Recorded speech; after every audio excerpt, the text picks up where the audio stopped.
What's up, guys? Welcome to the channel. Austin here. And Eason. And today we're going to be talking about everything you need to know for the upcoming release of the Mass Effect Legendary Edition. Yeah, what do I need to know? There's a lot you need to know. There's a lot to go over, and there are a lot of subtle changes that you may not notice at first. Hey, and before we get into it, guys, I just gotta say, channel's looking pretty hot right now. pretty freaking hot, and I mean, that's thanks to you guys. And if you're not subscribed yet, what are you doing? Hop on this train. Get on the Nerdzoo train, baby. Haven't you seen that we're well on our way to 150 subscribers? We got this goal of hitting 1,000 subs, and guess what? When we do, we're gonna relaunch the channel in a huge way. We're gonna do streaming, we're gonna do a video podcast, we're gonna do a little something we're gonna call the Nerdzoo Show. So come, be a part of the first 1,000. Let's do this together, guys, and let's have a good time doing it. And with that said, let's just jump right back into the video. So I've actually only played the third Mass Effect, and from what I'm gathering, this has got to be like the holy grail of gaming. At least what I get from all my friends telling me about it, because a lot of them love this game. So I understand that it's coming with all 3 games, plus all the DLCs and add-ons and like armors and stuff like that. All the DLC, amazing from what I've heard. Okay, well, there was this DLC, Pinnacle Station. I'm not going to dive into what the DLC was. I'll just say that it was poop. So the first one was poop? No, God, the first Mass Effect, and this is going to cause some waves, is absolutely, without a doubt, the best in the franchise. All you Mass Effect 2 fans can argue with me in the comments. No, Pinnacle Station was a DLC that was added later, and it just was not good. It was garbage. And it was a very short DLC. It didn't really do much. I think it was like a hologram, like horde thing going on, and it was outside of the main world. It didn't really add anything to the main adventure. It was just some kind of extra thing to test your skills, and it wasn't really that good. Well, it turns out I think that they lost the code for this, and it's not being included. It was developed by somebody outside of BioWare or some kind of third-party help, and they can't recover the code. And if anything had to go, I'm fine with it being Pinnacle Station. Yeah, I mean, I get what you're saying. Every great game has its terrible DLC. I mean, just take a look at Halo 3 and Halo ODST. Oof. Wait, what do you mean by that? I'm just stoking some fires. Let's keep going. You're stoking my fire right now, but yeah. God. All right. So along with all those 40 pieces of DLC, and that includes like super crazy cool armor pieces, all that stuff that you had to just never mind. You're going to get all that in the package. You're also going to get thousands of high resolution textures that are going to help improve your experience. So you can go online right now and look up footage. We might actually play this footage of back-to-back original footage for Mass Effect 1 and what we're getting with Legendary Edition. And it's insane. The difference is insane. It looks how I remember it, and that's what it should be. It's just a little bit more than fan service. It's a touch of love, a little bit of passion, just peppered in there. Yeah, I heard they got rid of all the butt shots, the really weird, awkward butt shots that used to be in the game. Oh, we're jumping right to the ass effect. Yeah, let's not spend too long into it, because I'm sure everybody already knows about it. It caused a lot of uproar. Big deal. It's a big deal. So Miranda, the character, genetically enhanced. She was genetically modified to be a perfect person. So I believe that it was adding something showing that. I mean, obviously, it could be a little cringy sometimes because the shots were just right in your face. So they're making them a little bit more classy now. They're trying to we get it. We get it. You're just sad you don't get to see some Miranda ass.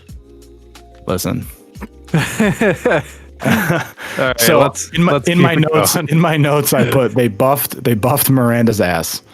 Let's move on. Let's move on. All right. So along with the thousands of high resolution textures, they're all up-res. You're going to also get quality of life improvements. So you're going to get depth of field, faster load times, and one example of this is in the original Mass Effect, when you were loading in to a new area on the tower, you had to take an elevator, and that elevator took, I swear, somebody please comment down below the exact time it took on average.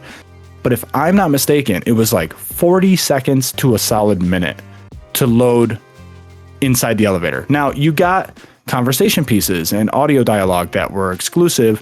Like sometimes you would hear a news channel going off in the background, and you would get some cool piece of the world or the lore that was, fun and exciting.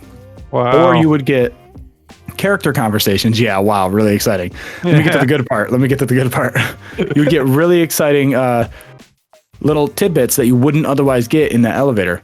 Now they're cutting that load time down, but what they're doing to augment the experience is they're allowing for all that dialogue to continue to play until you leave the elevator. And they're making the dialogue start earlier when you enter the elevator so that you're trying to get all of that content before the game gets you on for a fun experience. So what you're saying is, instead of being forced to stand in one spot, I can now choose to stand in one spot? Yes, you can now choose, and ideally, you'll have already had the tidbit of information before you get off the elevator. But yeah, Eason, you can just run straight ahead. Gun right in the face, buddy. You can race right through the game. All right, what's next? So with the faster load times, everything will load in earlier, and it's just going to be a greater experience. And that includes everything. I mean, I'm going to be playing this on the Xbox Series X, and with Quick Resume, I doubt that we're going to have any issues. This next-gen wave of consoles is all about convenience, and I think we're definitely going to see that on display here with the Mass Effect Legendary Edition trilogy. So moving on, we are going to get a lot of changes to Mass Effect 1 in particular. So you talked about Halo. We always like to go back to Halo. One of the biggest changes to the Master Chief Collection, the now good Master Chief Collection, only took 5 years, was Halo 2 Anniversary. That was the big, that was what you bought it for, right? You got everything else. Everything looked great. But the biggest reason to buy that was you were getting this incredible experience remastered that we wouldn't have otherwise had in this package, right? Halo 2 was great. Halo 2 Anniversary, the cutscenes, yeah, fantastic. A lot of quality of life improvements. So they decided to put that same kind of love into Mass Effect 1. So don't expect these kind of touch-ups with the sequels, but we'll get to that. Okay. Yeah, I think it's just they just made it like a 4K resolution or some stuff like that, right? And kind of updated the graphics just a little bit. It's nothing like amazing. No, for right? Mass Effect 1, it's pretty incredible. So you got upgraded mechanics, right? As far as quality of life, you're getting camera adjustments. You're getting new improvements to the controls. AI is being touched up, so they're going to act differently to you. You're getting cover in certain areas that you didn't normally have cover. Everything is getting rebalanced, especially the XP system, so that you can fully level up in your first playthrough and experience that all the way, rather than playing multiple times. Eason, I played through the original Mass Effect 1 7 times. Why? 7 because I wanted to unlock everything. It had this the EXP system and the upgrade system had this strange it was this weird inner working system of ammo, right? Like your ammo would upgrade. So like every playthrough I would get this ammo, and this special ammo would be +1, and then in the next playthrough it would be +2. So I was doing more damage. I was able to take on the stronger enemies, and I was able to play through the game on harder difficulties. And that's kind of how you progressed, right? You would just keep repeating. I played that thing like a roguelike, and it was not a roguelike. I knew that game in and out. On top of that, they're redoing the Mako. The Mako, the rover vehicle that you use to land on planets to go find anomalies and caches and like materials, they said that they understand that was a rough experience, and they're trying to polish that up for you. So we're now going to get a new experience with Mass Effect 1 in particular with the Mako. Hallelujah. So along with all those changes, you're also going to get more character creation options. They decided to add more makeup options and hairstyles to make it a little bit more viable for you to create a character that you want from the start. So that's great for everybody, especially in 2021. I believe that the character creation options are across the board. You're going to be able to carry your character over and over, and there's a really awesome system that I think you're going to love that we're going to get to later on.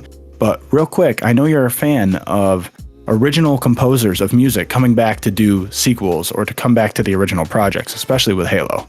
Indeed, I am. Well, I'm happy and pleased to inform you that they got the original composer to come back and remix a track. Sam Hulick is coming back, and he's remixing the Mass Effect track. So this is great for fans. Yeah, no, that's hot. I like that. Yeah, that is hot. All right, so that pretty much covers everything that's going to happen, along with some visual upgrades and other small quality of life improvements that you're going to get with Mass Effect 1. So what are the sequels going to be like? Are they going to be any different? Like, these are obviously a crap ton of changes. So are the sequels going to get the same amount of attention as Mass Effect 1 is getting, is what I'm asking. Yeah, so it's kind of like your happy middle. So Mass Effect 2 is going to get probably the least amount of work or redo. It's going to get just kind of like the same visual upgrades that all of them are going to get. Now, Mass Effect 3, however, it's kind of like a bittersweet situation. You played Mass Effect 3. Does that mean that you also played the multiplayer component that came with Mass Effect 3? I did. Didn't you say, I heard that it's not going to have the multiplayer with it? Correct. So, unfortunately, what is one of the most underrated components of Mass Effect and was one of the most fun experiences I had on 360 is not coming to the Legendary Edition. This is sad. This is sad across the board. One of the biggest reasons why people are upset is because they had a special system included with the online component called Galactic Readiness. What you would do is you would level up your character in the multiplayer. You would take your Galactic Readiness level back to the main game with you, and if you had enough of it and you used the system correctly, you could unlock the secret ending. The ending of Mass Effect 3, or the endings of Mass Effect 3, were the biggest complaints for that entire game. So now they're making it easier for you to access the secret ending by making Galactic Readiness a component of the main trilogy. So carrying your character over from game 1 to 2 to 3 and just playing the game for what it is going to help you increase your Galactic Readiness so that you can unlock that secret ending. Through the game. Oh, see, now that's cool. I like that. That's cool, because the whole time I was thinking, wow, I'm going to have to re-level a character up 3 times for each game. This is going to be kind of stupid. But now this is kind of cool. I'm liking this. No, you just have to play the game, and you have to bring your character with you along the way. Yeah, so this is a huge thing, because without the multiplayer component, we didn't think Galactic Readiness, the meter at least, was going to be a part of the game. Now it's a huge proponent for completing the game. I hope that they tie like a trophy, because, you know, I'm like an achievement nut, to the game so that I can hunt that down and definitely get that. I love the Paragon Renegade and running through my different things and all that, but the Galactic Readiness was a fun idea, and now they get to flesh it out within the main series of the game. It's awesome. And that pretty much concludes like all the major changes that are coming to Legendary Edition. That's pretty much everything you need to know, aside from them taking care of a lot of the legacy bugs. So all those bugs that you had in the original trilogy, they took care of a lot of those. So you shouldn't have any issues there. Hey, you made it to the end of the video. Thank you so much for watching, guys. And if you enjoyed it, please give it a like, comment down below what you thought. And hey, if you're not subscribed yet, jump on that Nerd Zoo train, baby. All right. Until next time, take it easy, guys.